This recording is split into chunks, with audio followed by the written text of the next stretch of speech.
Voor ons begin wil ek jou vinnig herinner aan al die potgooi-reekse wat ek by betrokke is. Daar's natuurlik klipkouers wat fokus op Afrikaanse entrepreneurs en impakmakers, Boerpot wat fokus op die besigheid van landbou, Nostalgooi, my nuutste reeks waar ek gesels met legendes van die Afrikaanse vermaaklikheidsindustrie, mense soos David Kramer, Anton Goosen, Sandra Prinsloo ensovoorts.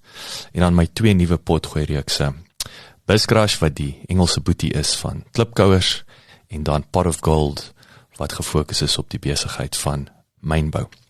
As jy in Pretoria is, kom maak gerus 'n draai hierop by ons plek in die R21 Corporate Park, genaamd Bouma at 21, waar ons 'n café het, ons het coworking space, ons hierdie raadsaal uit en my atelier is hier. So, as jy is, kom drink gerus 'n koffie en kom sê hallo. Nommer 7 Media Produksie.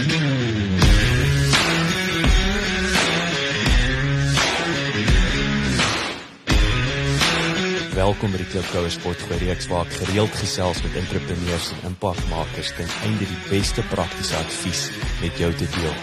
Ek is jou gasheer, Jacques Passon. En onthou om in ons nuwe besigheid van landbou potgooi-reeks, genaamd Boerpot, te luister. Laat die wiele rol.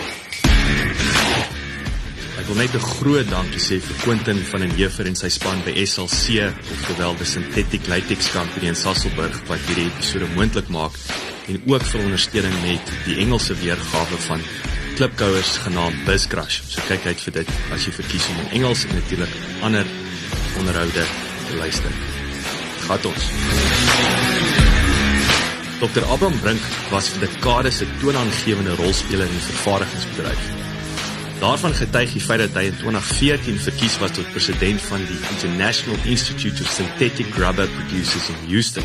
Brink het in 1977 by die Carbochem afdeling van Centrachem aangesluit as hoof van navorsing en ontwikkeling. En meer as 30 jaar later sou hy as direkteur van Carbochem 'n sleutelrol speel in die bestuursuitkoop van Dow SA in 2003. Brink glo dat daar vir elke probleem, ongeag hoe groot, altyd 'n oplossing is. Maar hy is ook van mening dat Suid-Afrika tans nie oor die spesifieke nisvaardighede beskik om groot projekte te hanteer. Ek leer en ek luister.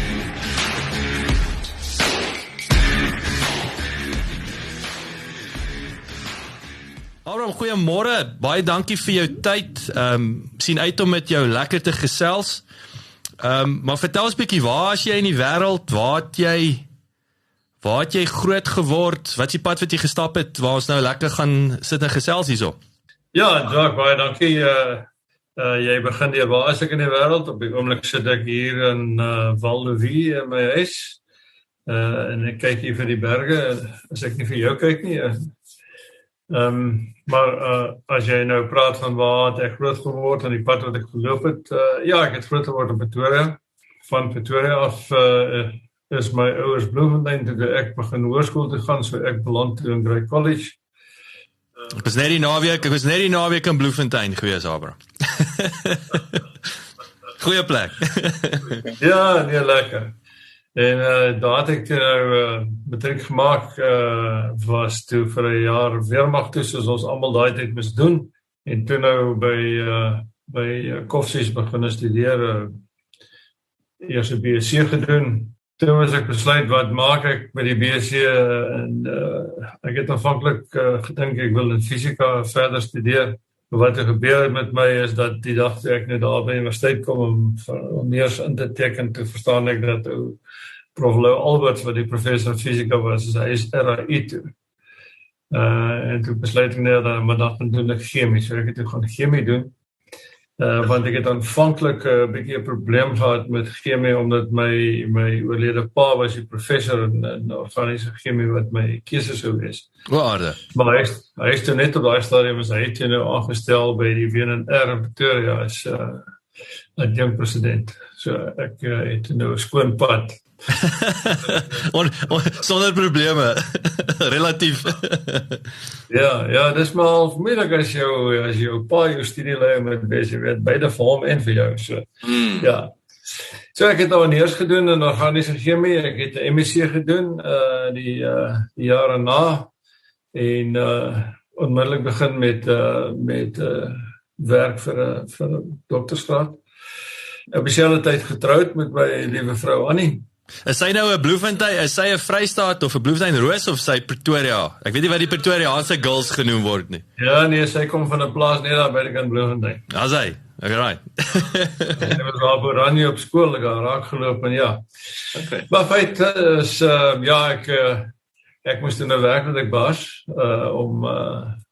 om daarom by 'n punt te kom waar ek kan begin verdien, jy weet, en ek het dan 'n vrou om te onderhou.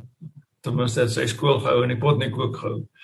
Maar ek het einde 1971 het ek my verhandeling ingedien. Terselfdertyd het ek 'n pos by die WNR gekry. Toevallig is my pa op daai stadium as hy toe nou bevorder tot president van die WNR verragtig, daar sat ek nou weer vir hom by. As hy jou ba, ek wil sê nog erger. Hoorie maar, Abraham, as ek jou vinnig in die rede kan val, nee. Ja. Gee ons 'n bietjie, ek wil sê 'n snapshot van die WNR daai jare. Tyd vir 'n het jy geweet insetsel. Die Wetenskaplike Nywerheidsnavorsingsraad is 'n navorsingsinstelling en ontwikkelingsorganisasie wat in 1945, kort na die beëindiging van die Tweede Wêreldoorlog, tot stand gebring is in Pretoria. Dit is die grootste organisasie van sy soort in Afrika en is verantwoordelik vir ongeveer 10% van die kontinent se totale navorsingsbegroting. Daar is bykans 3000 tegniese en wetenskaplikes werksaam, wat dikwels in multidissiplinêre spanne saamwerk.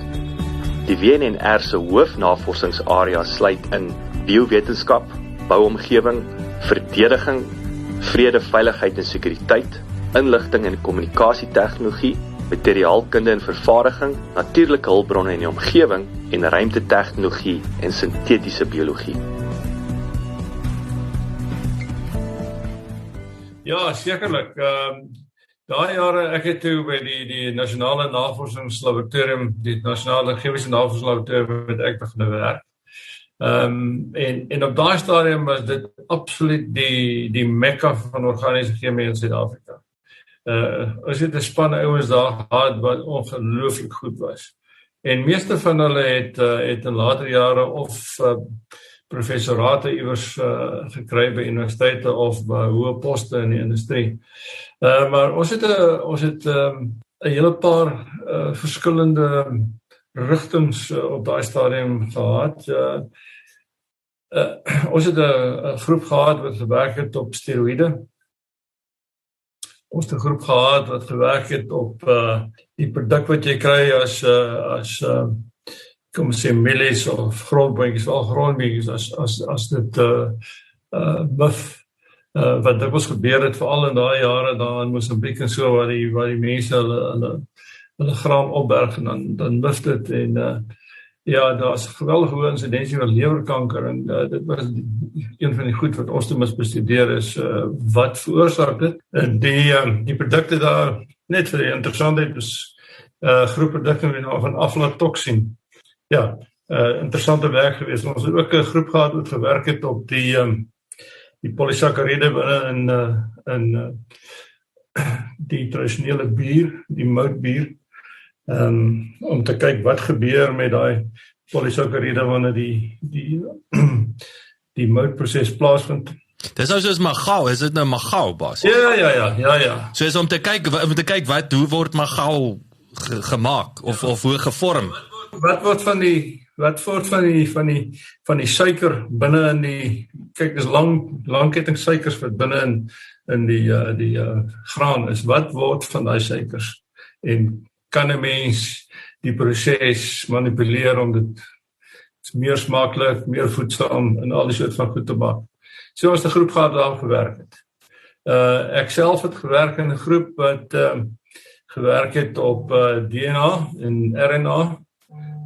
Die hele gedagte was, ons het saam met die Amerikaanse National Health gewerk in die hoop dat ons die suikergedeelte van DNA so kon verander dat 'n mens, kom ons sê kankereienskappe, antikankereienskappe in die ding kan inwerk, dat die die liggaam hierdie molekule wat ons produseer sou inwerk in 'n DNA of in RNA afhangend van die suiker wat dan nou selektief die kankermolekule sou aanval.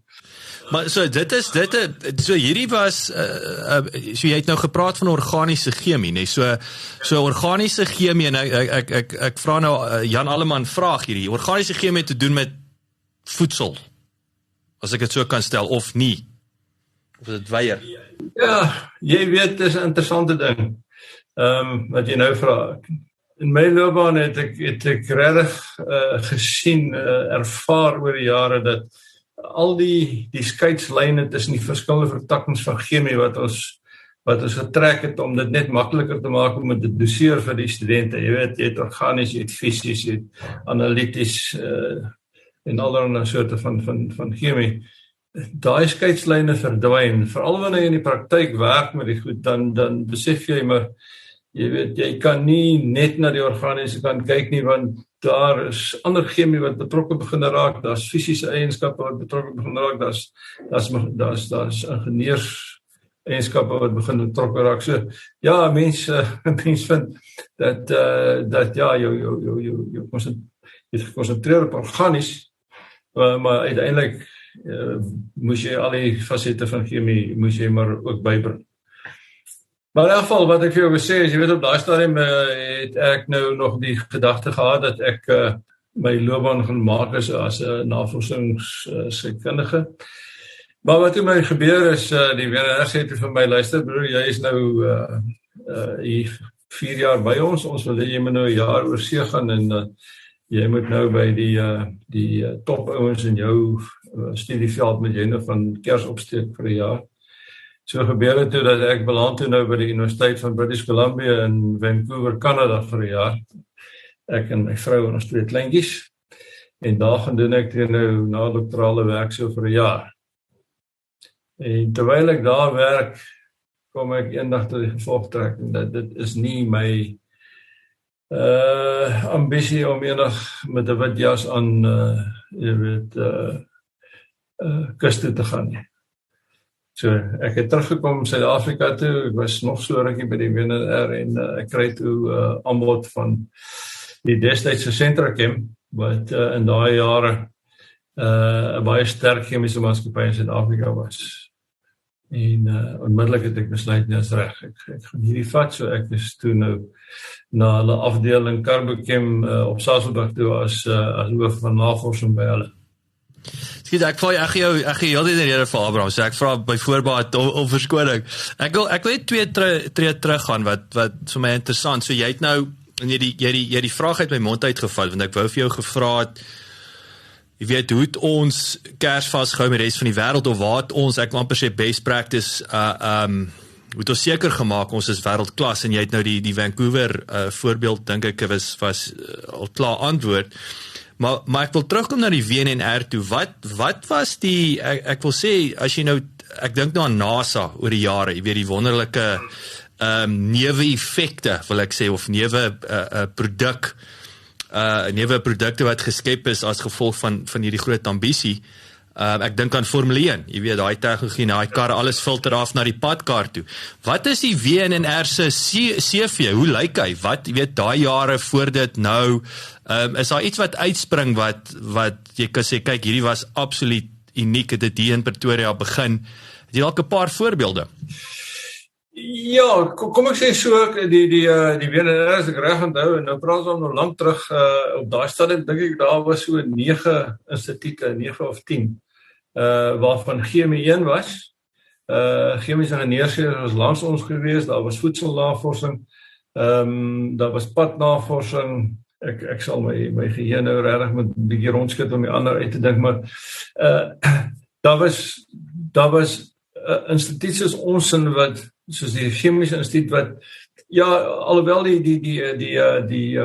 die gedagte was om goeders te produseer wat kommersiële toepassing uiteindelik in Suid-Afrika sal hê, was ons aan die ander kant gevra om seker te maak dat die vlak van werk wat ons doen van absoluut wêreldgehalte is. En ek moet sê dat al die ouens wat saam met my daar gewerk het uitgeblink as meesters op hulle vakgebied. Hulle was wêreldwyd erken as van die beste wat daar is. Miskien, soos ek sê, meer akademies van aard en 'n heel paar van die ouens het professore geword by universiteite wat goed is. Maar daar was 'n instituut byvoorbeeld die Padnavorsingsinstituut wat uitstekende werk gedoen het op die verbetering van paaie. Voedselnavorsing het hoofsaaklik werk gedoen vir maatskappye in Suid-Afrika, destyds die Simba chips, kan ek baie goed onthou. Daar's 'n hele klomp ander waar hulle het die proseskundigheid gehad om verskillende soorte voedsel se voorbereiding te verbeter. So dit was 'n baie goeie instituut. Die chemiese ingenieurswese ouens, hulle daarop gekonsentreer om die kundigheid te hê om maatskappye te help wanneer hulle in kom ons sê chemiese ingenieurstipe probleme voorgestaan gekom het. Wat het hulle met hoe daai kommersiële proses gewerk daai jare? So ek bedoel nou het jy die manne, die slim manne met die wit baadjies, né? Julle dink nou, julle het nou oplossing. Ek dink nou die Magao voorbeeld of selfs die pad. Hoe het julle te werk gegaan of dalk die pad se slegte voorbeeld want die regering het mos nou maar primêr die paaie bestuur of nog steeds.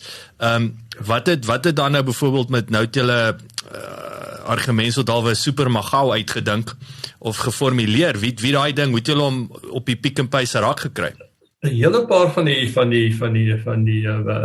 kom ons sê die tipe werk wat ons gedoen het was op versoek van die industrie. Kom ek gee 'n voorbeeld.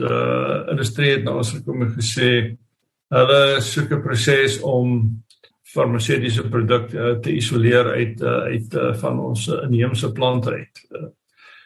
En met ons kom gesels en met ons kontrak gesluit oor hoe om dit te doen. En die proses is ontwikkel en dan net oorgedra aan die maatskappy. Ek meen hulle betaal daarvoor. So die intellektuele eiendom wat die mense ontwikkel, die gaan oor na die industrie onmiddellik. En meeste van die instituute het so gewerk. Eintlik het die ouens almal gesoek na industrie en industrialiste om mee saam te werk. Nou die probleem natuurlik in Suid-Afrika, daar is nie so baie sulke ouens. Maar nogtans, dit is die beginsel waarop die WNR gewerk. So het was daai jare geoutsourced, ek wil sê R&D departement. Ja, jy kan dit so noem. Ek dink die ander baie belangrike ding wat die mense in gedagte moet hou en ek was lank na ek by die WNR was ek betrokke gewees daarbey en dit is die afdeling van die WNR wat betrokke was by die toekenning van fondse aan universiteite vir navorsingsdoeleindes. So ek het gesit op die komitee wat gekyk het na al die chemie departemente in die land en ook die chemiese ingenieursdepartemente. Almal van hulle het gekom met navorsingsversoeke geld vir navorsing en ons job was om seker te maak dat die navorsing wat hulle na die tafel te bring navorsing is wat daarom minstens in praktyk vir Suid-Afrika waarde sal toevoeg. Sure. So dit was definitief nie airy-fairy goeders gewees nie. Nee, dis ons moet dan seker maak, jy weet, dat die een voorbeeld later ou tannie daar by ons aangekom met 'n vrot papaja en sy het beweer dat hierdie is die ultimate, jy weet, vir kanker en al die goed en 'n vrot papaja. Ja, moet ons nou uitvind wat is dit nie vrot papaja wat die mense gesond maak. Daai soort van dit ouer gekry. En wat was die gevolgtrekking? Nee, wat man, daar's niks in nie. As niks uit net behalwe bakterieë. Okay, so daai is fascinerend en is daar iets jy het nou, dis nou interessant die papaja storie, is daar iets anders wat jy kan onthou wat uitspring wat kragtig was van daai wat van universiteit af gekom het? Van die WNR. Ja, die navorsing wat die manne voor geld kom soek het. Ja, een interessante ding vir my was ons was betrokke gewees met 'n studie vir maatskappy wat vandag nie meer bestaan nie, maar wat hulle wou doen is hulle wou kakiebos aanplant, groot kakiebos aanplantings en dan die die olie het kakiebos isoleer, want al ry kakiebos so sleg, as jy sy essensiële olies uithaal, dan is dit 'n baie goeie basis vir parfume, snaaks genoeg. Vragtig. En is 'n goedkoop basis, nee, want die ding het nie moeite nodig om te groei nie. Ja, maar die interessante was, die oomblik as jy wat ons gevind is, as jy kakiebos plant, byvoorbeeld aanplant soos wat jy mielies aanplant, dan wil die boggers dat ding nie groei nie. Maar laat hy net tussen die mielies opkom, dan groei hy verskriklik. Soos 'n blerrie stoute kind. My magte.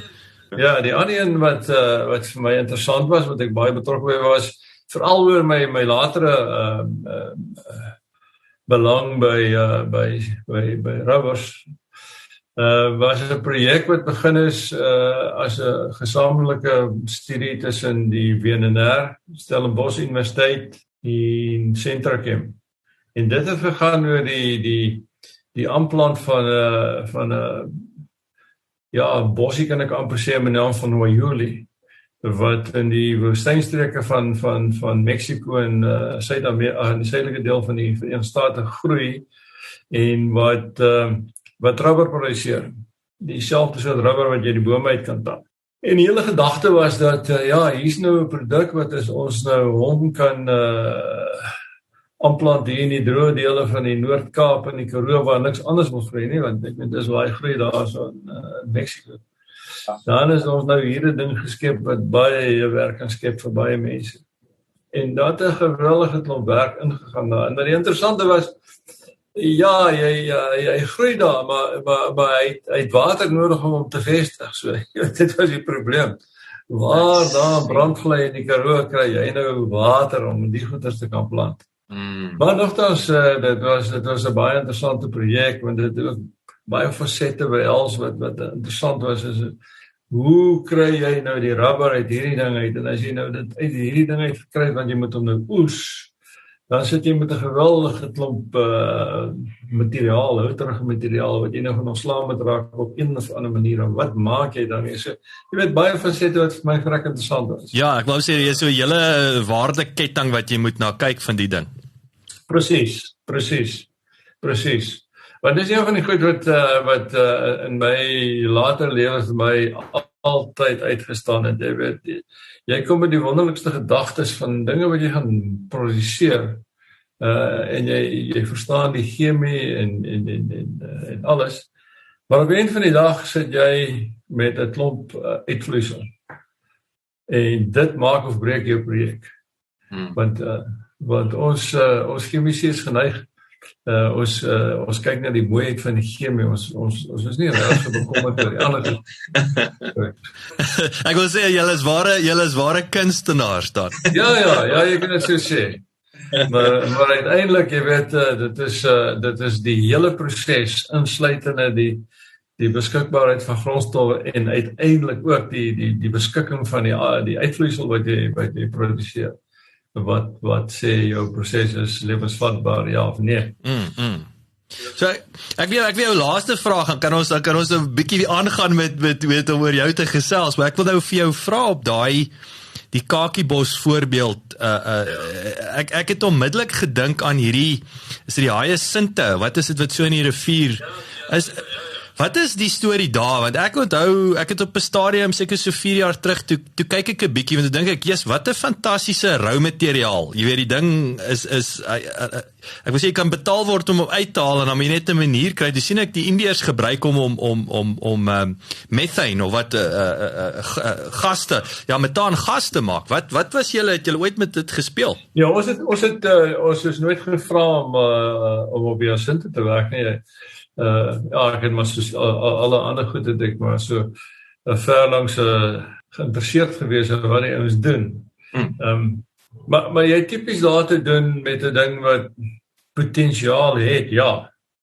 Maar hoe kry jy die ding bymekaar gemaak en op 'n koste-effektiewe wyse vervoer na 'n punt waar jy nou die ding kan verwerk? En ek dink daardie man het die som gemaak, dit werk jy uit nie. En ek dink die ouens probeer allerlei maniere om die ding dood te maak, maar hy het ook 'n probleem as jy hom doodmaak, dan sak die ding af onder toe. En wat hy dan doen is hy onttrek al die suurstof uit die water uit in die proses van ontbinding. So dan vrek die arme visse. Waarde. So hy maak moeilikheid op die water en onder die water. En onder die water. Ja, nee, hy is 'n pes van 'n ding. Dis baie interessant. Skie, so jy het besluit soekie wit jasie, gaan jy daar rond in die laboratorium rondhang nie, en toe Sentrachem of Carbochem, toe jy Sasolburg toe.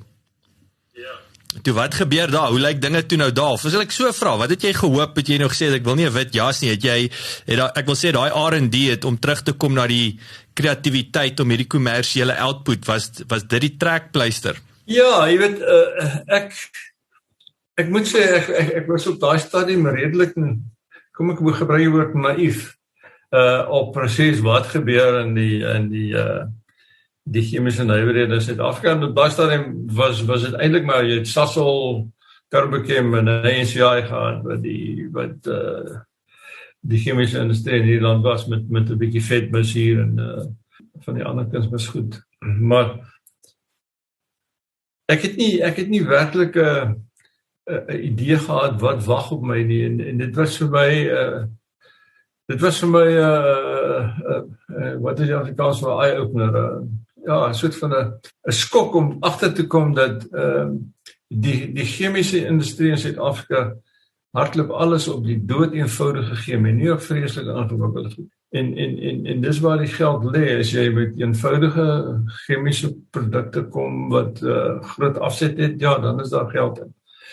Maar om jou vraag te antwoord, ek het daar geland in Carbochem, ja, soos almal waarskynlik weet, was 'n hoofsaaklike maatskappy wat sintetiese rubber produseer het, maar daar was ook ander fasette van Carbochem en hulle het my onmiddellik in die ander goed ingegooi. En so vind ek myself toe ek moet binne weke moet ek 'n spesialis raak op mynchemikalieë. Wat vir my baie interessant was. So as jy met mynchemikalieë begin praat, dan praat jy van fisiese prosesse om erts op te gradeer en die soort van dinge wat goed was wat ek meen dit was vir my goed wat ek nog glad nie eers op universiteit van gehoor het nie, en ewe skielik moet ek daarmee werk, en dit was baie interessant. Ja, ons het 'n groepie gehad, ons het werklik letterlik van die myne in Suid-Afrika, ons het hulle gaan bedryf, gaan vir die ouens vertel hoe om daai flotasie aanlegte te bedryf. Maar laat ek so sê, ek was minder as 'n jaar in navorsing by Carbochem, toe pluk hulle my daar uit. En maak my toe nou verantwoordelik vir baie breër veld, beteken die kwaliteitsbeheer, die prosesse wat ons vir klante gedoen het op die fisiese eienskappe van rubbers, soos wat hulle nodig gehad het vir hulle prosesse en die maak van bande goed. So ons het daar 'n groep ouens gehad. So ek is toe nou ewe skielik as ek in charge van die lot. So daar moet 'n ou nou weer baie leer. En ek moet sê ek was ook omtrent net daar waar ek gedink het ek begin iets al verstaan. Dus sê my nee, maar wag bietjie. Maar ons het nie genoeg ingenieurs nie. Ons soek jou om ons het 2 projekte wat ons besig om te bou. Jy moet die projekte hanteer. Ek sê maar jy weet ek is nie ingenieur nie. So dan sê jy bly vandag moet jy leer. Ons beveel aan. So ja, toe vind ek my ewe skielik in charge van 2 projekte waar ek moet uitwerk alles wat met projekte te doen het. En dit sluit in al die verskillende ingenieursdissiplines, bly chemie daarmee saamloop en jy weet materiale en massabalanse en al die soort van goed. En dis is vir my 'n fantastiese leerskool. Mens besef nie hoe vinnig kan jy dinge in hierdie ou breintjie wat die Here jou gegee het indruk nie. Maar hoekom, een ding wat my nou, jy weet ek is baie, mense wat my ken, ek is baie uitgesproke oor, veral uit besigheidsperspektief uit hoe besigheidsgrade en so aan is vir my nog steeds verskriklik teoreties en jy weet, en jy het nou 'n baie interessante ding genoem dat jy het glad nie geweet hierdie chemiese wêreld in mynbou bestaan nie. Is daai gaping daai teorie versus jy weet die realiteit, is dit nog steeds ek wil sê, is dit ook 'n probleem wanneer dit by die wetenskappe kom? Ek dink so. Ek meen, ons is basies 'n mynbouland, né, as jy na ons kyk. Ja. Op 'n stadium was die Nasionale Instituut vir Meteorologie daarso in Johannesburg was wêreldwyd hoog aangeskrewe, maar ek is bevrees hy is daarmee heen. En daar's nie 'n universiteitsgroep wat ek van weet in die land wat werklik werk op die soos Engels sê, the beneficiation van minerale nie. Nee, magtig. Wat jammer is, want ek meen, dis waar ons werk skep, dis waar ons geld maak in ons land. Dis baie interessant. En natuurlik, hoe sal jy nou, as jy nou, en ek wil sê, dis nou 'n besigheidsles, hoe sal jy te werk gaan as jy nou daar 'n boodskap vir die chemiese professore daar buite, wat is hoe gaan jy te werk om seker te maak, is dit so eenvoudig om die kurrikulum te verander? Wat is die oplossing vir so iets? Jy weet, dit is 'n baie moeilike vraag, want dit gaan as jy begin praat van universiteitspersoneel, dis amper soos vrouens met koekbak. Elkeen het sy eie persoonlike smaak. Elke ou het 'n belangstellingsrigting. En om akademici te kry om hulle menings te verander, ek is bevrees, dis nie moontlik nie. Ouens byt nie graag aan nuwe goed nie. Want jy weet ook 'n gedagte hou, die personeel by universiteit, sy vaardighede word gemeet aan hoeveel studente hy oplei, en hy wil 'n rigting hê waarin hy seker kan maak hy kan MSc en PhD studente oplei. So hulle is nie regtig lief vir dinge waar jy weet, met jou hande gaan vuil maak daar in die praktyk. Ek hoor jou, dis daai, ek sê altyd, dis wat betaal die Kersfeesbonus. Dit dryf die motivering. Ja, en jy weet, universiteite beoordeel, jy weet, hulle personeel aan die hoeveelheid studente wat hulle lewer en die publikasies wat hulle uitbring. So ja, dis waar sy Kersfeesbonus vandaan kom, né? Sure, baie interessant. So, toes jy nou skielik bevind jouself in hierdie ingenieurswêreld? Mynbou gefokus of ek wil sê vervaardigingsgefokus? Aan die mynboukant het ons baie interessant, ons was vervaardigingsgefokus, maar ons was ook die ontwikkeling van nuwe produkte, om die opbrengs van minerale uit die prosesse uit te verhoog. So ons het nogal taamlik werk gedoen op nuwe produkte wat ons kon maak. Ons het die prosesse gehad om dit te doen, want al daai goed is hoofsaaklik gebaseer op een produk met naam van koolstofdieselfiet CS2, wat Carbochem op daai stadium was die enigste ouens in die land wat 'n proses gehad het om dit te maak. So ons het die basiese grondstof gehad waarmee ons kon rondspeel. En dit gebeur vandag nog, maar daardie lê nou by ACI wat oorgekoop het.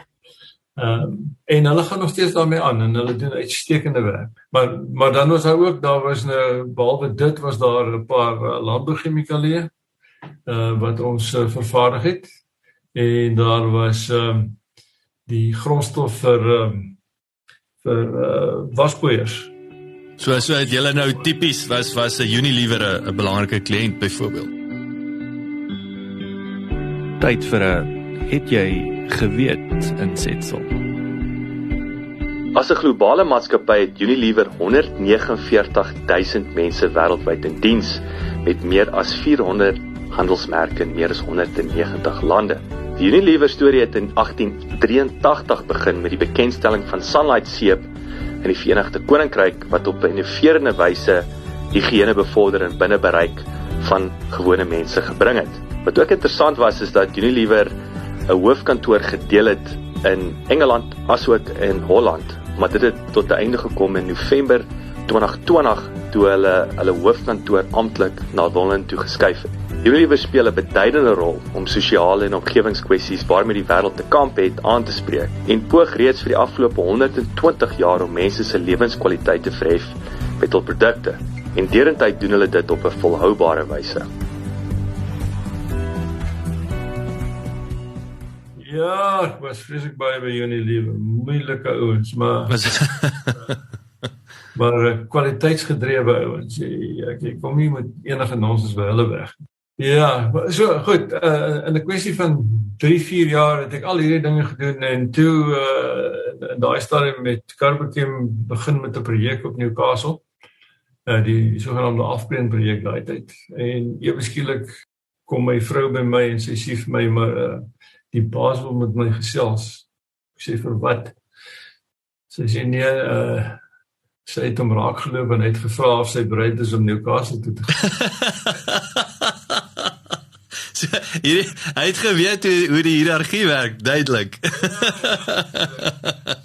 Toe ek my kom kry, staan ek voor 'n voldonge feit.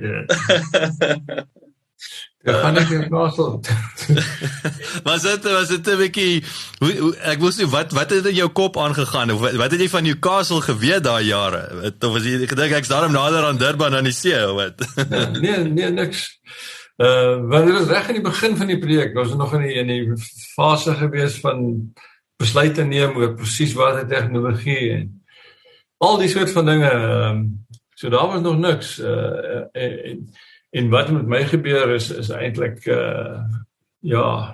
uniek gewees. Die baas van Carbochem daai stadium het na my gekom en sê, luister, ek het jou nodig. Ek kan jou nie sê wat jou pos is nie, maar al wat ek sê is jy gaan die pad saam met my loop en al die werk wat ek kry wat ek moet doen, wat ek nie kan doen nie, gaan ek vir jou gee. So, ja, wat 'n uitdaging. Ja, jy weet, dit was my 'n lekker uitdaging, want daar kry ek nou te doen met alle fasette van 'n projek, jy weet.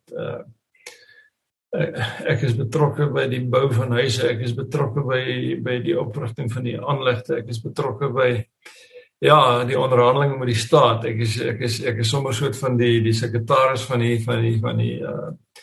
die direksie ook. Ek doen al die skiewie werk.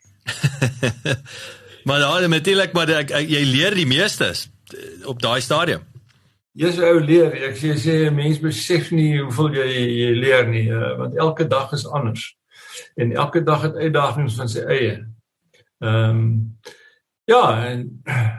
ek het seker so 2 jaar saam met hom gewerk en toe gaan daar 'n pos oop, wat het hulle my genoem, die produksiebestuurder van Newcastle, net toe Newcastle dreig begin kom, toe raak ek nou produksiebestuurder, so ek is toe nou in charge van al die aanlegte daar, en moet seker maak die produkte word vervaardig, en alles wat daarmee saamgaan, en met tyd kom al die ander goed by, die finansies, die personeelhantering, alles wat te doen het met produksie.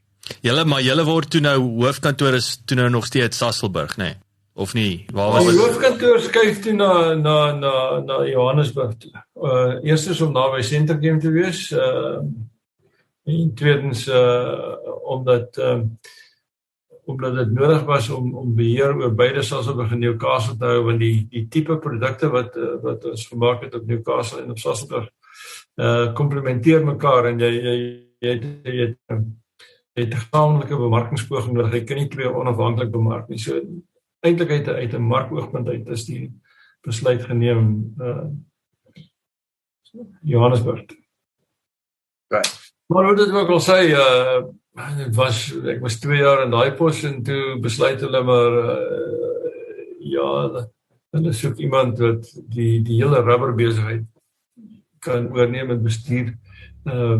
Want op Sasolburg is nou ouens gewees wat die ander besighede hanteer het. So toe is ek nou in charge van die hele rubberbesigheid. Toe moet ek nou in die mark ook begin ingaan, die mark begin verstaan, met die klante gesels. Alles wat te doen het met die rubberbesigheid val toe in my skoot. En interessante 2 jaar. Wat was ek wil nou nie die, soos die Engels sê, obvious tyd nie, maar rubber was die groot kliënte dan nou maar, ek weet, my gesprekke met Quentin in die verlede was natuurlik jou tyre vervaardigers, nee, was dit nou maar die grootste kliënte, of wat was daai verskillende applikasies vir die rubber? Kyk, kom ek gaan 'n tree terug, terwille van die geskiedenis. Sommer net vir die interessantheid. Toe die Nasionale Party in 1948 in die bewind kwam, dis nou lank terug, toe is dit nou net na die groot oorlog. En ek was bevoorreg om notules te sien van die vergaderings wat die kabinet gehou het, waar besluit is dat Suid-Afrika het strategiese oogpunt uit is kwesbaar op twee fronte. Die een is olie, die ander is rubber, want sonder daai twee kan jy nie oorlog maak nie. En sy jouself ook moet verdedig sonder petrol en diesel en sonder rubber vir jou voertuie is jy kwesbaar. En dit het gelei tot 'n besluit om Sasol te maak en 'n besluit om rubber in Suid-Afrika te vervaardig, en daarom is die rubberaanleg op Sasolburg is presies reg langs Sasol gebou, en Sasol het die grondstowwe vervaardig vir die rubberproduksie. Toe ruk later toe het die bandemaatskappy vir die regering gesê, en nou laat nie bysit op daai stadium daar, dit was nou nog in die moeilike jare, om die besighede in Suid-Afrika beskerm was daar baie sterk beskermingsmaatreëls ingestel gewees. So daar was kwantitatiewe invoerbeheer. Ek meen, ou kon nie rubber invoer daai tyd as hy nie na ons kom en 'n permit kom kry nie. Maar die industrie kom toe en sê, maar luister, jy weet, julle rubbers is goed genoeg vir die gedeeltes waar ons dit gebruik, maar daar is 'n groot deel van ons besigheid in die bandeboubedryf wat afhanklik is van natuurlike rubber, die produk wat van die bome afkom. Ons wil hê julle moet ons vrystel op daai soort rubbers. Toe kom die regering na ons toe en sê, luister mense, ons wil hê julle moet dit oorweeg om 'n steenkool gebaseerde sintetiese rubber te vervaardig wat dieselfde is as dit wat die bome doen. So dit was waar Newcastle vandaan afgekom het. Dit was 'n ek sal nie sê 'n instruksie nie, maar 'n baie sterk Voorstel. Is dit toe nou waar in die wêreld op daai stadium met ouens rubber uit steenkool vervaardig, of was dit toe nou 'n eerste? Nee, dis 'n eerste. Ja. Dis 'n eerste. En die chemie daarvan, is seker nie nou, die chemie selfs was baie interessant. Want jy begin by die vervaardiging van calciumkarbied en van die karbied van asetyleen en deur verskillende stappe na isopreen, wat die basismolekuule is waarvandaan of jy dan die rubber maak, want dit wat die bome maak is basies is polyisopreen molekuule. So ja, dit was die proses wat ons daar bedryf het, was om hierdie soort rubber te maak saam met twee ander tipe rubbers, wat dan 'n pakket gevorm het saam met dit wat Sasolburg maak, waarmee ons die totale rubberbedryf in Suid-Afrika kon voorsien. Dit sluit in die bande, vervoerbande, kleiner goed soos krybawiele en enige ding wat jy van rubber afmaak. Wat het hulle Kaugom gemaak van daai tye, of selfs nou? Ja, Kaugom is kom uit die Sasol proses uit, is 'n lang ketting vervaardigde koolwaterstof. So dit is nie 'n rubber nie. Ek sien, ek wil net sê, want jy nou so praat, ek weet my maat my altyd, of ons almal is gedreig, maar ons sê, jy moet jou Kaugom insluk, nie gaan jou darms opknoop. Dit dink ek nou net, weet, ek sluk eerder 'n boom rubber in as daai rubber in. ja, oor hy storie, nee, maar ja. In geval, wat ek wil sê is, jy weet, ek wil nie te veel tyd mos nie, maar ek wil nou besig gewees om my voete te vind in hierdie posisie van baas van Carbochem Rubber, toe word ek opgekommandeer eendag na die landboukoöperasie op Dundee van alle plekke, want die baase van Centerchem het daar besoek afgelê. Omdat Centerchem daai stadium het ook 'n sterk landbouchemiese besigheid gehad. En toe ek nou daar aankom en vra nou, hoe kom ek hier? Toe word ek nou eenkant geneem en sê, luister, was dit vir jou lekker in Carbochem? Ek sê, ja, is baie lekker. Geniet dit. Sê hulle maar, luister, jy's op pad Pretoria toe, jy gaan Centerchem se landbougoed hanteer. Sê ek, ja. Wat weet ek daarvan? Is alweer, maar ek sê hier's 'n draaitjie hierso. Dieselfde bly dwars deur. Hulle gooi heeltyd aan die diep kant in. Hulle gooi nou mekaar in die diep kant in. Ek weet nie of dit my van Afrikaans was of wat nie, maar hier praat ek nou, dis ek nou baas van AgriHold, wat Centerchem se landbouchemiese afdeling was, en daar sit ek nou met Pretoria en ek het 'n klomp goed wat ek nou ewe skielik van moet leer. Nommer 1, dieregesondheid. Ek moet leer van al die goeders wat die beeste en die skape en die goeders nodig het. En ek moet leer van jy weet, plantgifte en al die goed wat die boere moet gebruik. En ek moet leer van die produkte wat in die huis en tuin ingaan. Wat op die massief. Ja, en ek vind my toe ook in charge van 2 vliegtuigbespuitingsmaatskappye. Jy weet, was die maatskappy ook gehad waar die spoorlyne bespuit het en al die soort van goed. Maar dit was ongelooflik. In geval my opdrag van Centerchem was om te gaan en te kyk watter van die produkte wat ons voorsien het in die mark, wat hoofsaaklik uit ingevoerde aktiewe bestanddele bestaan het, watter van die goed kan ons in Suid-Afrika maak, om Suid-Afrika meer selfonderhoudend te maak ten opsigte van die goed. So ja, ek het my tyd spandeer daaraan hoofsaaklik. Ek het 'n klomp goeie ouens gehad wat die bemarkingskant gedoen het van die oesbeskerming en die dieregesondheid en die goed. So ek het nie nodig gehad om te veel betrokke te raak in die bemarkingskant.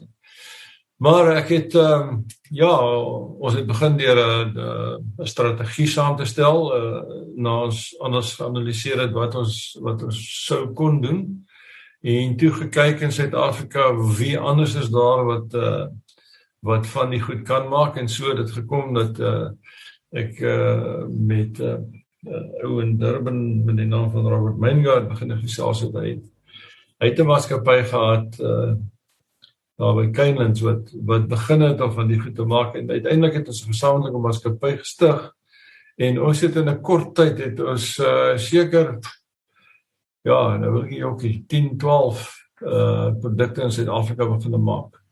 En was hierdie produkte van scratch af, was dit goed, ek wil sê, wat se persentasie het ouens sekere goed nog ingevoer op daai stadium, of was hierdie 12 produkte dan om 100% plaaslik vervaardig te word? Ja, jy weet, die landboukant is 'n baie gespesialiseerde kant. Daar's 'n paar standaard goed, soos byvoorbeeld die produk wat gebruik word, kom ons sê, om onkruidbeheer en mielies te doen, is baie standaard groot volume produk. Maar nou kom jy met 'n ding so suiker, en hy het dan weer sy ander soort van produkte. So as jy na die hele spul gekyk het, en dan praat ek nou nie eers van die druiwe en die goed nie, want daar is jy ons werklik gespesialiseer. Was dit nog altyd nodig maar om 'n paar goed in te voer, maar ons het die goed wat ons maak het ons so gekies dat sou om watter rede ook al alle invoere gestop word, dan sou ons nog kom ons sê 90% van die boere se behoeftes kon voorsien. So daai was die heeltyd die primêre strategiese rede vir ek wil sê selfbeskikking. Yes. Jy moet verstaan watter jare ons vandaan af kom, né? Goed. In ieder geval na 1994 het dinge natuurlik nou verander. En die hele bedryf het begin verander. En toe besluit Centerchem nou, luister, ek het nou genoeg daarvan gehad, te trek hulle my in hoofkantoor in en maak my toe nou bestuurder van tegnologie vir die hele Centerchem groep. So ek moet nou begin kyk na die tegnologie vir die plastieke, die alkohol wat ons maak en al die produkte wat daarvan afgelei is en al die ander goed wat Centerchem mee besig was. Man, en dit was nou, dit was vir my interessant, maar dit was nie vir my regtig bevredigend nie, want dit is meer van 'n papier exercise en ek wil my hande vuil kry met wat gebeur op die grond. Ek wil sê, dit klink nou meer of dit 'n bestuursrol geword het. Ja, dit is 'n bestuursrol. Ja. So daar gaan toe nou, ek gaan toe na my vriend wat baas was van daai stadium van Carbochem en ek sê vir hom, luister jong, as jy soek een of ander tyd, dink aan my. En die volgende dag toe bevind ek my in Carbochem. Man wat nie laat gras oor sy voete groei nie. Ek word nou bestuurder van nuwe besigheid in Carbochem en ek was net daar toe gebeurde dat Centerchem oorgeneem word deur die Dow Chemical Company of Michigan, of Midland, Michigan. Ek weet nie of jy dit kan onthou, maar in 1997 het Dow ingekom en 'n aanbod aan Salom gemaak het, daai stadium die hoofaandeler van Centerchem was en feitelik oornag. Ja, trouwens, ons het Vrydag aan huis toe gegaan werkende vir Centerchem, want ons maandagooggend by die werk moet werk as Dell. Werk julle vir die Amerikaners? Yes. Wat was die gevoel, behalwe nou vir verrassing, niemand nou van verrassings nie, maar was daar, of kom ek stel dit so, wat was ons gevoel teenoor Amerika op daai stadium? Dit het ons 'n rukkie gevat om 'n gevoel te ontwikkel, net omdat Dow het kom ons sê 2-3 maande gevat om die hele situasie uit te kyk. Hulle het basies Centerchem daai tyd gekoop om die belang in landbouchemikalieë te koop. Okay. So hulle het nie regtig geweet wat hulle alles koop nie. Ek sien. En toe begin hulle Amerikaanse sisteme op ons kom ons sê afforceer. Wat eintlik in terugblik dit was hartseer, maar dit was goed. Dit het ons geleer van produktiwiteit. Jou idee te gee op toe hulle ons oorneem as ek reg onthou op die bestuursvlakke in die groep was seker so 160 man. Toe hulle met ons klaar is, toe daar 50 oor. Sekretaresse gewys het ons wel, ek weet nie, seker 50, 60 sekretaresses gehad. Toe ons later is ons 4 vir die hele groep. Just like. Ja, en dit is ook in die personeel en al die goed het die ouens kooi gesny. Net nie in produksie nie. Daar was 'n baie sterk fokus op produksie gehad. Maar wat er nou gebeur is, op dieselfde stadium met hulle ons oorneem, het hulle ook begin met besigheid in rubber. En hulle kom toe na my toe en sê, goed, hulle wil hê ek moet die Afrika Midde-Ooste deel van hulle rubber funksie moet ek vervul en ek word deel van hulle rubber eenheid wat in Frankfurt in Duitsland gesetel is. En dieselfde oomblik toe neem hulle daar in Oos-Duitsland neem hulle groot chemiese aanleg in naam van Schwapau het hulle oorgeneem van die Duitse regering, waar daar 'n deal was tussen die Duitse regering waar met geld van die regering daai hele aanleg eintlik tot in die grond en afgebreek en herbou het. En so word ek toe nou ingetrek in Oos-Duitsland met die heropbou van die rubberfabriek daar. En dis interessant geweest, want daai rubberfabriek daar was die heel eerste fabriek wat die Duitsers gebou het in 1942 in die oorlogsjare toe hulle ook 'n probleem met rubber gehad het. Toe het hulle magtig. Ja. Hulle en die Amerikaners het toevallig die tegnologie soort van dieselfde tyd ontwikkel. Maar dit was die oorspronklike fabriek daai en ja, ek was nou vir 'n hele klomp jare daarby betrokke. Hoe het ons expertise vergelyk? Jy weet, ons het nou ook ons eie rubber maar ons het nou uit steenkool uit, nê? Hoe daai, as jy daai notas vergelyk met die Yangtze Duitsers, wat het daar uitgespring? Wat wel daar uitgespring het, is die feit dat ons aan ons kant hier in Newcastle het ons het 'n uitstekende navorsingsafdeling gehad. En ons het baie werk ingesit in die ontwikkeling van beter kataliste vir die vervaardiging van rubber, want rubber is maar 'n polymeer, jy weet, jy sit 'n klomp klein stukkies bymekaar om 'n lang ding te maak, want dis wat rubber is, is 'n lang molekule. Ons het hulp gehad van enkele akademici, veral in Italië, wat ek baie goed mee bevriend geraak het. Professor Brosoni. En hulle het, ek meen met hulp van hulle kant af, het ons werklik waar wêreldtegnologie ontwikkel. So ons kon daar het onmiddellik daai tegnologie gegryp. En dit begin toepas in hulle aanlegte.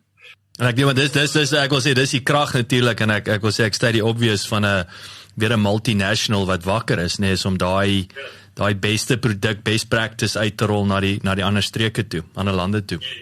Yes. Maar wat hulle aan ons kant natuurlik ook gedoen is, hulle best practice kom ons sê van 'n aanlegbedryf het hulle oorgeplaas na ons, dus ek 'n idee gee, toe ek die produksiebestuurder van Newcastle was, toe werk ek met 2500 mense. Dis 'n magdom. Dis 'n magdom. Op die eind van die dag het ons daai aanlegbedryf met 180 mense en ons het waarskynlik 10 maal die produksie uitgesit wat ons in daai jare het. Yes, ongelooflik. Kyk, natuurlik die aandeelhouers het al die pad geglimlag bank toe, neem ek aan, nee. Ja, klompie dinge het gebeur in die wye wêreld daar buite ons beheer was. Maar dit het veroorsaak dat Dow baie ernstig moes kyk na sy kapitaalbasis en moes begin afskaal. En jy sal miskien onthou daar in Indië was daar 'n dorp in naam van Bhopal, waar daar 'n vreeslike groot chemiese ongeluk gebeur het en mense het daar hele klomp gesterf. Dit was net na Dow ook daai aanleg oorgeneem het. So die Dow organisasie was onder helse druk. Ja. En toe besluit hulle gaan Sentrachem ontbondel. Hulle wil onttrek uit Suid-Afrika uit. En hulle het geglo dat as hulle Sentrachem ontbondel en die dele verkoop, gaan hulle baie meer kry as wat hulle iemand probeer kry om Sentrachem by hulle te koop. So het dit nou gebeur dat die dele van Sentrachem is een na die ander verkoop. Op die eind van die dag het hulle oorgebly eintlik net met Carbochem. En omdat dit 'n baie moeilike tegnologie was en hoofsaaklik ook omdat die grondstowwe nie plaaslik beskikbaar was op daai stadium, kon hulle nie 'n koper kry nie. En dit het toe nou die deur oopgemaak vir my en twee van my kollegas om 'n aanbod te maak en hulle om die besigheid oor te neem. Wat na lang gestoei en baie gesukkel het dit gebeur. So, van 2003 af is ons toe nou net in rubber. Rubber en SLC. Want SLC was toe 'n integrale deel van rubber. En dit was interessant. Dow self is baie sterk in latex, wat SLC is. SLC is 'n latex maatskappy. En die baas van Dow hier het my eendag dat inkom en vir my gesê, SLC is wel 'n pyn in die agterend. Ek moet hom doodmaak. Dus ek vir my, hoekom? Hy verrig 'n goeie funksie. Sê hulle, ja, maar SLC is op daai stadium was 'n gesamentlike onderneming tussen ons en die maatskappy daar in Durban. En daai maatskappy is oorgeneem deur 'n maatskappy in Duitsland wat Dell 'n groot oppositie was. En dit was vir hulle onaanvaarbaar dat hier 'n meganisme geskep kon raak waar daar vloei van tegnologie uit die Dell-stal na daai Duitse maatskappy kan wees. Ja. Dus ek wil maar goed, hoekom koop ons nie daai Durban maatskappy uit nie? So ja, daai toestemming het ek toe gekry en ja, dit was nou interessante ene, maar ons het eintlik reg gekry en ons het hulle uitgekoop. So SLC het 'n gehele Carbochem maatskappy geword.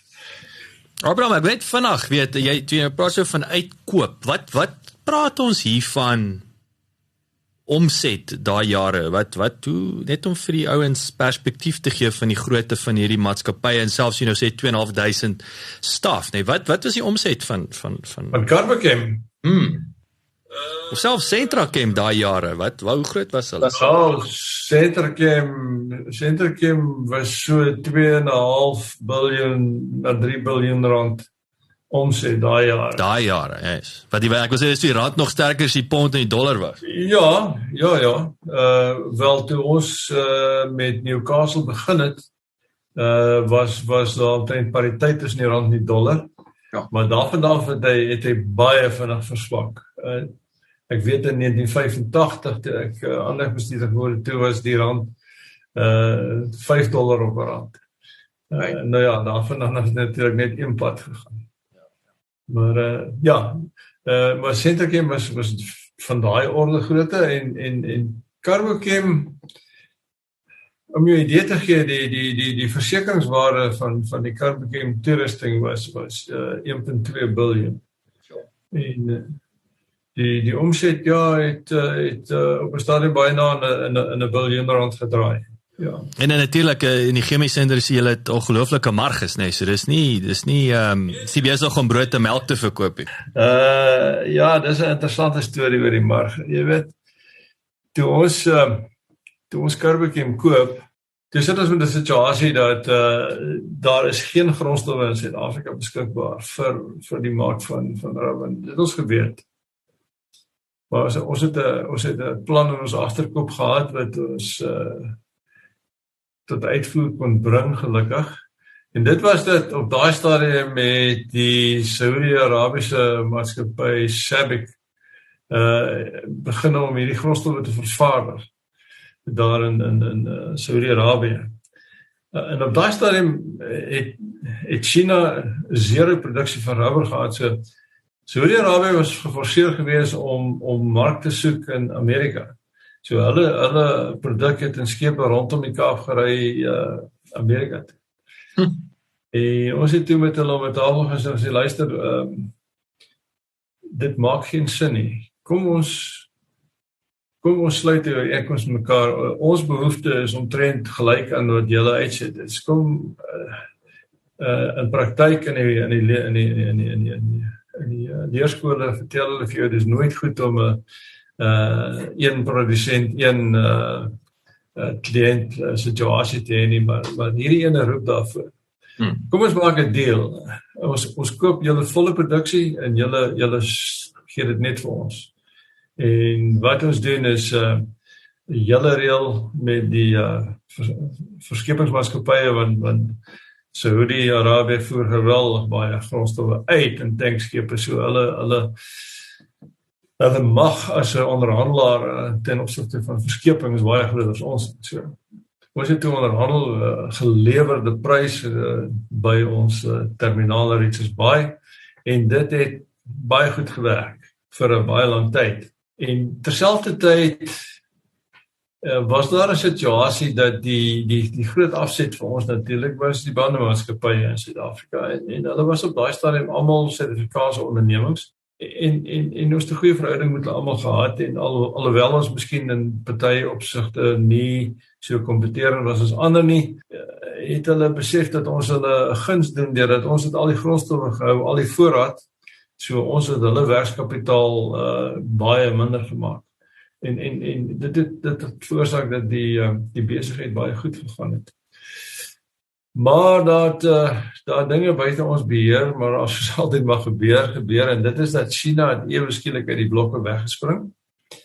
En binne enkele jare het hulle 'n onsaglike faktor in die rubberbedryf geword.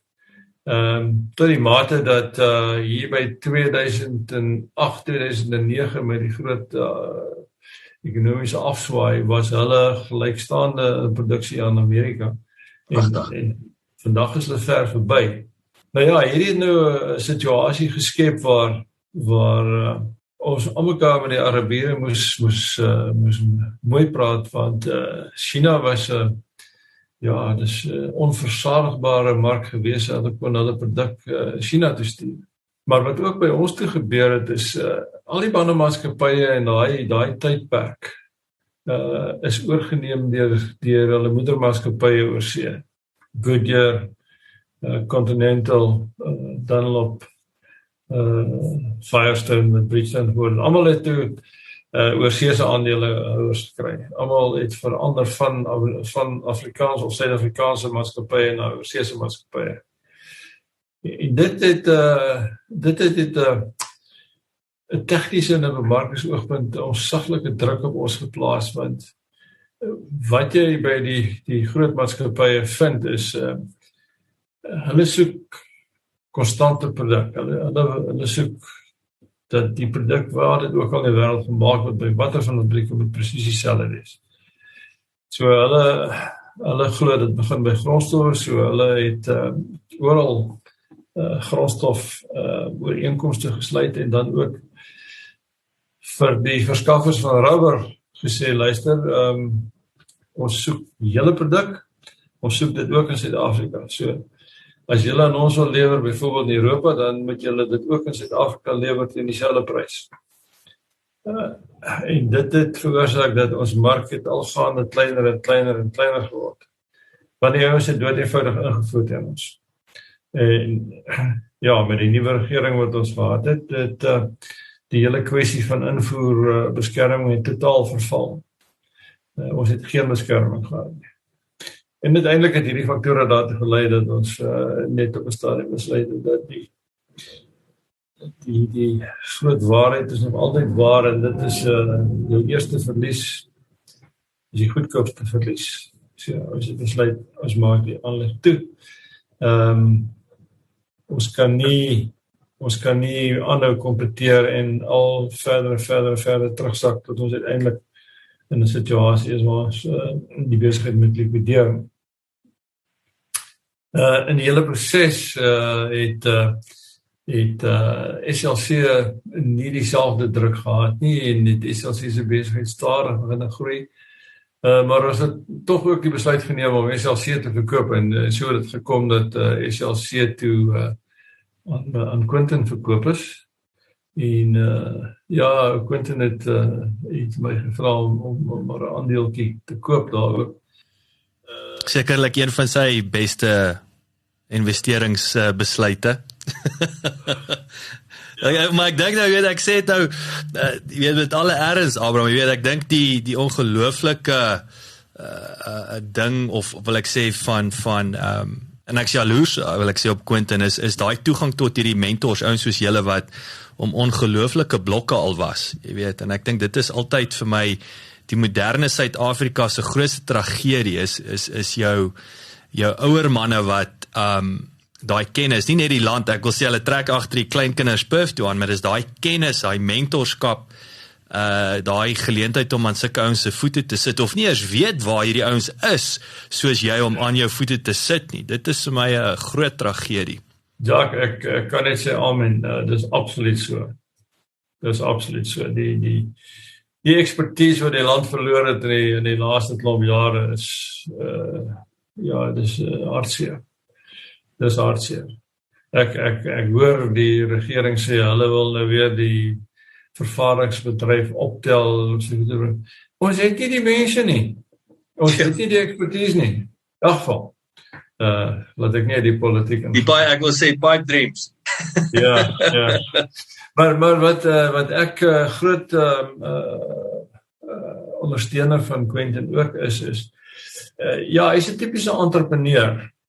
maar hy het goeie ouens rondom hom aangestel en daarom hy kry dit reg om 'n produk baie vinnig in die mark in te bring. Dit ontwikkel en in die mark in te stoot. En ja, hy het in 'n kort tydjie het hy vir hom 'n baie sterk posisie in die mark gevestig. En hy hou vol daarmee. Hy is almekaar besig om te kyk na verbeterde produkte en na nuwe produkte. So ek dink die mark het 'n baie sterk gevoel vir SLC. Dat ja, dis 'n maatskappy om mee saam te werk.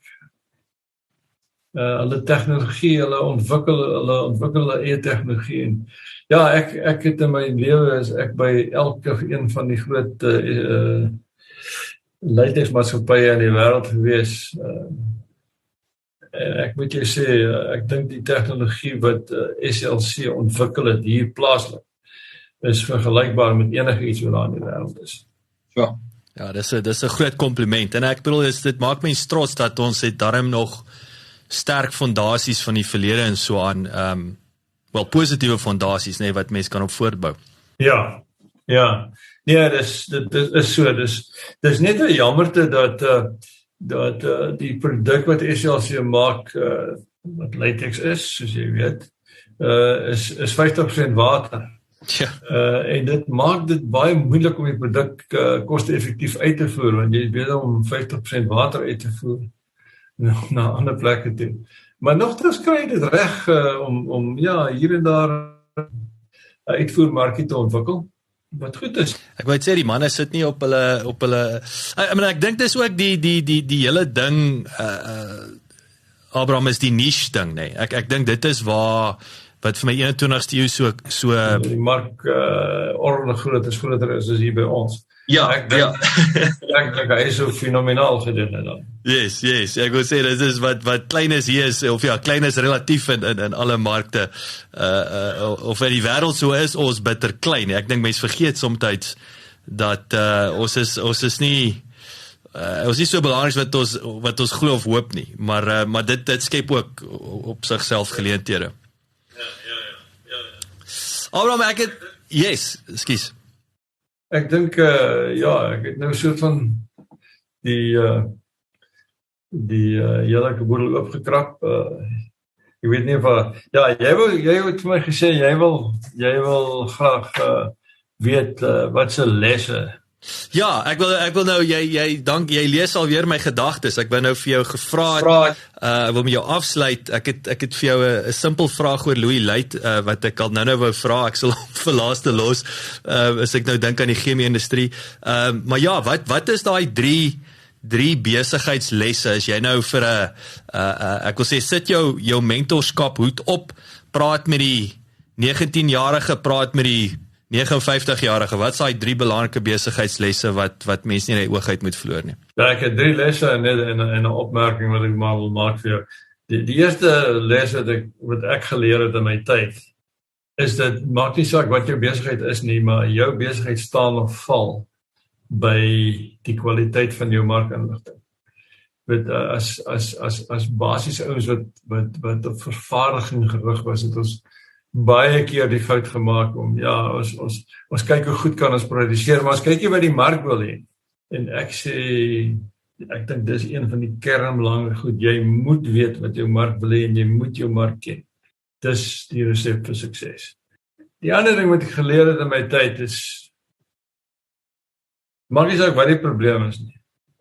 Hoe groot hy is nie. Hy het 'n antwoord. En baie keer moet jy net begin werk aan die probleem, die antwoord kom van self. Maar moenie weghardloop van die probleem. Dis deel van die lewe. Maar jy het 'n antwoord. En dan die derde een kan ek ekskuus Abraham, is daai uit 'n antwoord is this too shall pass. This too shall pass. Dis amper jy weet vasbyt. Jy weet jy gaan deur dit gaan en maar dan gaan uitkoms wees. Ja, jy moet net werk op. Ja. Hoe meer jy werk, hoe meer leer jy en hoe vinniger kom jy antwoord. En dan ek sal hierdie nogal graag de Ruiter wil vertel eendag, maar Ek dink hy het baie probleme. Sure, ja. Ja, die derde ding wat ek in my lewe gesien het is, dit maak nie saak hoe goed jy dink jy kommunikeer met jou mense nie, is net nooit goed genoeg nie. Kommunikasie is een van die groot probleme wat 'n ou in die industrie het. Jy moet al die ouens saam met jou kan vat. En dan ek wil net 'n laaste punt maak regtig, en ons het eintlik daaroor gesels. Ek het hier geskryf, ons het in hierdie land, we do not have the skills to handle major projects. Ons het dit nie. Dis 'n baie spesifieke skill wat 'n ou het om groot projekte te hanteer. Jy kan dit gesien het met die hele Medupi en die ander goeders wat Eskom probeer. Ons het nie die ouens wat 'n groot projek kan hanteer. So jy weet, die regering kan sê wat hulle wil, daar is nie die mense om dit te doen nie. Jy kan nie enige ou gryp en vir hom sê, luister, jy weet, hierdie projek, vat hom. Jy gaan gebeur wat met Medupi gebeur het. Jy gaan op die eind van die dag 10 keer meer betaal as wat jy voorbegroot het. Maar daai ouens, jy weet, dis 'n spesifieke, dis 'n breed van ouens. Ons het hulle nie, hulle is weg. Wat is die oplossing, Abraham? Kan daai, jy praat oor daai breed, kan en ek dink nou met 21ste eeu wat ek wil sê outsourcing is the name of the game.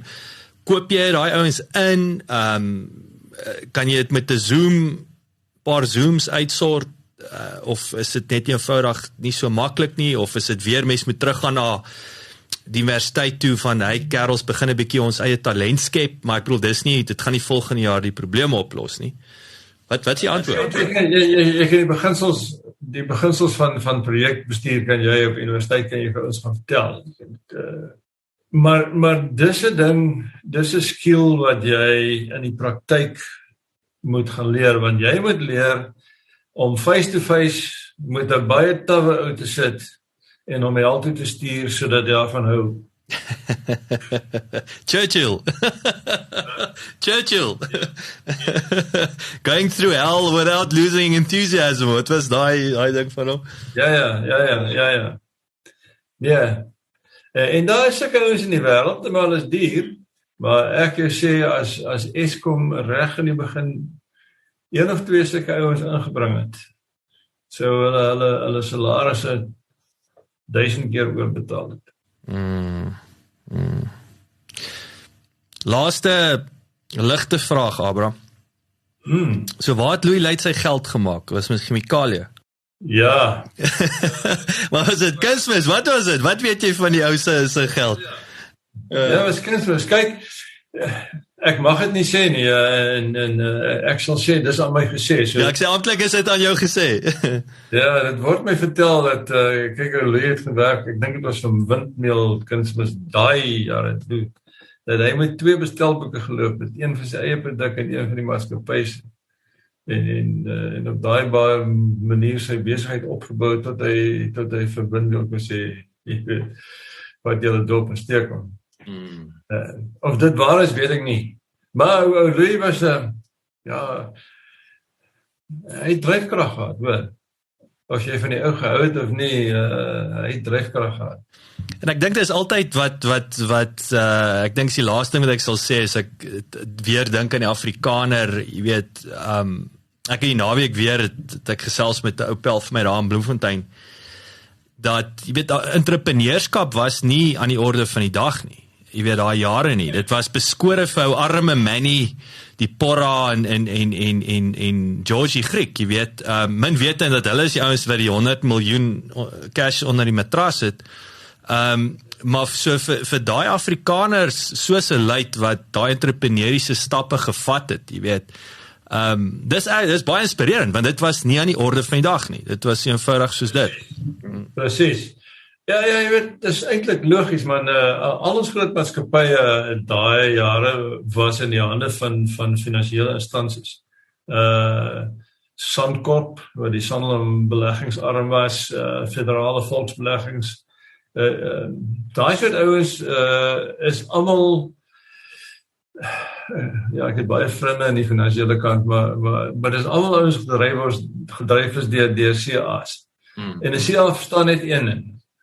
Hy verstaan geld. En partykeer moet jy ouens toelaat om die entrepreneuriese ding te doen, al kos dit jou 'n paar sent. Want die rendement daarop is baie keer onvoorspelbaar groot. Maar jy kan dit nie regkry in daai stereotipe maatskappy en die finansiële ouens hou jou vas. Dis baie waar. Abraham, verskriklik dankie vir jou tyd. Ek gesels so lekker met jou en dis net jy weet jou kennis, veral die geskiedenis is fascinerend. Ek bedoel dis vir my goed hierdie wat ek dink min ouens van weet of net oorhoofs bewus is van die industrie. Ek neem aan jou aircons hardloop flat-out daar in Weldewie en hy parel is seker kokend. Maar op die oomblik is dit nog lekker, jy weet. Dis nie so warm nie, maar Februarie kom. Kyk, Februarie, hele broer, hier so word hy. Almal weer eens dankie hoor, ek is verskriklik lekker met jou gesels. Ek waardeer jou tyd. Goed. Jy moet die dag verder geniet.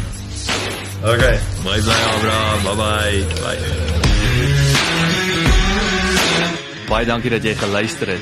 Vir 'n opsomming en notas van die episode, gaan asseblief na ons webwerf www.klipkouers.com en teken sommer in terwyl jy daar is, dan kan ons jou gereeld op hoogte hou. Baie dankie.